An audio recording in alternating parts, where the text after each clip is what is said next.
Já no embalo, estamos aqui em Atos 3. Bom, Atos 3 começa de uma forma aparentemente, mas só aparentemente simples. Então, como é que começa? Pedro e João indo ao templo fazer algo muito simples: orar. Isso me chama muita atenção porque a igreja tinha acabado de viver aquele super momento extraordinário de Pentecostes. Milagres, o mover de Deus, pessoas sendo acrescentadas, a igreja nascendo. Mas mesmo depois disso, eles continuam indo orar.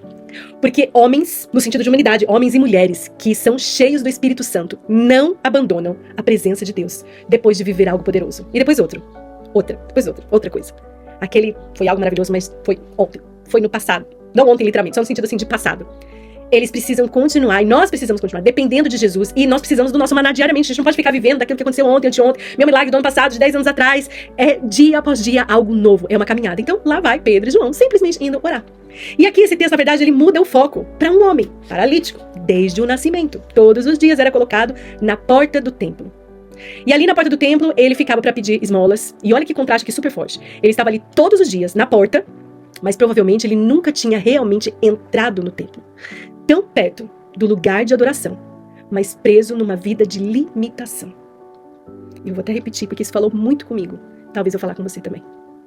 Será que nós estamos também na porta do templo, por anos, pertinho do lugar de adoração, mas presa numa vida limitada? Eu sei que a gente não precisa, hoje em dia, ir literalmente para dentro de uma igreja para recebermos adoração. Mas a minha analogia aqui é até no sentido que estamos tão perto de Cristo, mas não conseguimos entrar profundamente na nossa fé, porque ainda vivemos uma vida de limitação. Voltando no homem, aquele homem fazia já parte da paisagem ali da cidade, já que ele estava ali, né, todos os dias. As pessoas provavelmente passavam por ali, por ele, já nem olhavam mais, porque o sofrimento constante ao nosso redor vira algo normal aos nossos olhos. A gente vai caminhando na rua, a gente vê as pessoas que são menos favorecidas do que nós, e isso é normal. A gente não quer falar, a gente não quer dar, porque acha que vai comprar droga, isso ou aquilo, né? E porque é normal, ficou normal. Mas queridas, isso não é primeiramente normal e não passa desapercebido aos olhos de Deus. E quando na verdade o homem vê Pedro e João passando, ele faz na verdade o que ele fazia todos os dias. Ele vai lá e pede o dinheiro, espera receber ali algumas moedas, mas Deus estava prestes a entregar algo muito maior para ele, para esse homem. E aqui Pedro, ele olha fixamente para ele. Isso aqui é muito forte, porque o texto ele faz questão de mostrar esse olhar. Quando a gente lê, a gente quase que começa a imaginar Pedro olhando pra gente. Se você não imaginou, você vai lá e lê de novo e tenta imaginar o olhar de Pedro pra você. Se coloca no lugar daquele homem paralítico, na portinha ali pra receber uma adoração maravilhosa, pertinho assim de Jesus, mas vive uma vida limitada. Aí vem Pedrão lá e dá uma olhada pra você, aquele olhar assim. E ali não foi um milagre automático. Ele também não teve pressa, e nem foi superficial. Mas Pedro, ele olhou realmente aquele homem, ele reparou, ele teve empatia, amor por aquele homem. E ali ele fala assim pra ele: olha pra nós. Imagina aquele homem olhando pra ele, assim, né, criando até uma expectativa. Hoje talvez vou receber alguma coisa boa. E aí Pedro continua: eu não tenho prata nem ouro. Aí parece até que ele não tinha nada, né, pra dar. E sinceramente é maravilhoso isso, porque o reino de Deus nunca foi e nunca será sustentado por riqueza humana. E aí Pedro continua: mas o que eu tenho, isso sim eu te dou. Até lembra aquela música lá que eu encontrei o meu tesouro, a boa parte. Então o tesouro que Pedro tinha, aquilo que ele tinha de mais precioso, ele queria ali compartilhar, dar pra ele. E aí ele continua: em nome de Jesus Cristo de Nazaré, levanta e anda. E naquele instante, algo impossível acontece. Os pés e os tornozelos daquele homem recebem uma força. O homem que nunca tinha andado começa a andar, mas não só andar. O texto diz que ele salta, que ele começa a louvar e ele entra no templo.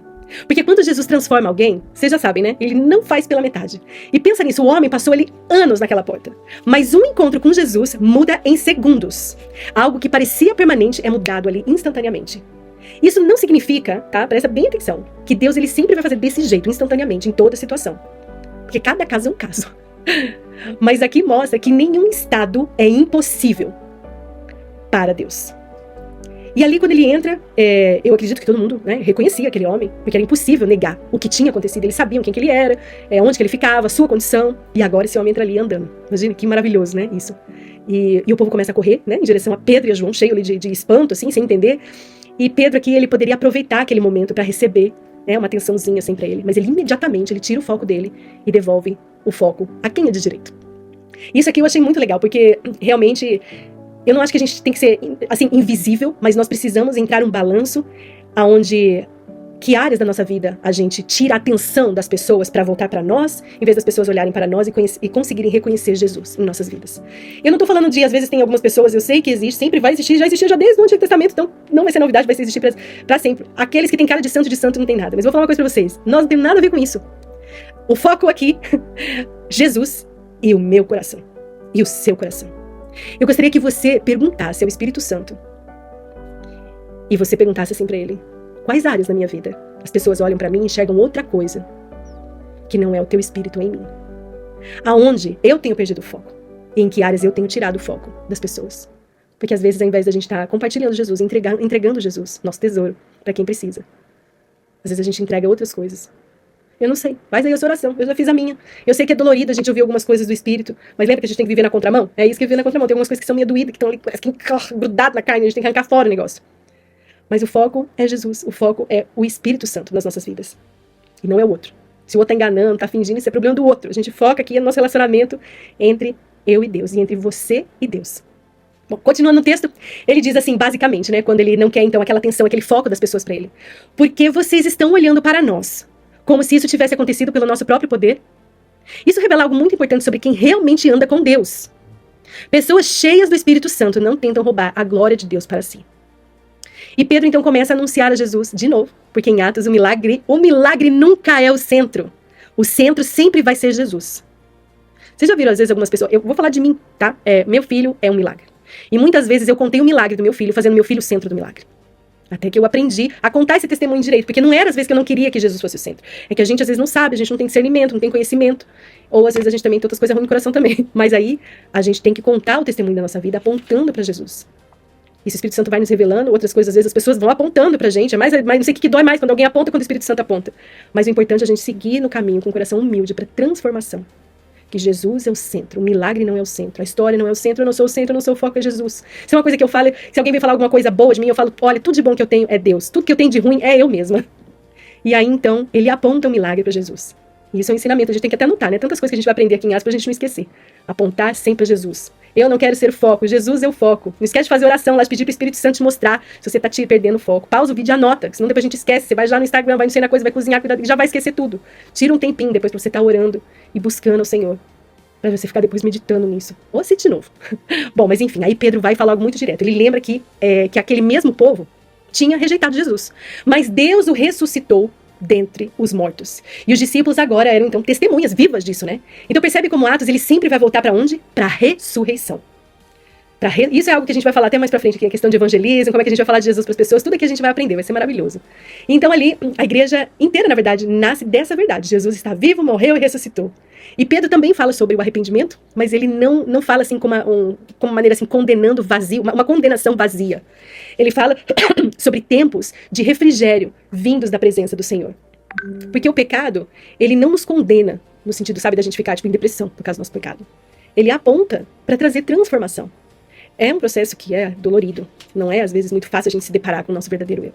Mas o refrigério que vem da presença do Senhor é algo maravilhoso e que só o Senhor pode oferecer. E isso realmente é algo lindo. Porque o arrependimento bíblico, ele não é peso. Ele não é só, sabe, algo que você vai ficar pesado, carregando no seu coração. O arrependimento, ele é um caminho. E esse caminho se chama restauração. Bom, e Atos 3 termina com algo muito forte. Um homem que antes ficava do lado de fora, agora entra andando, saltando, pulando de alegria, louvando a Deus. Porque é isso que Jesus faz. Ele não apenas melhora condições, ele restaura o acesso. O homem queria esmolas, mas Jesus queria transformar a vida inteirinha dele. Hoje, pense nisso por alguns segundos. O que você tem pedido para Jesus é alívio ou uma transformação verdadeira? Será que existe alguma área da sua vida onde você já se acostumou a viver na porta? Mulheres, Deus tem águas profundas para vocês. A gente começou o ano, nosso primeiro dia da nossa leitura desse ano, de 2026, falando que seria um ano de águas profundas. Nós estamos entrando no meio do ano. Até onde você mergulhou nessas águas? Você ainda acredita que Jesus pode transformar situações antigas da sua vida? E não coloque a sua atenção no milagre. Coloque sempre a sua atenção em Jesus. Porque às vezes a gente pede algo muito pequeno, mas Deus, ele quer tocar exatamente a raiz daquilo que te prende.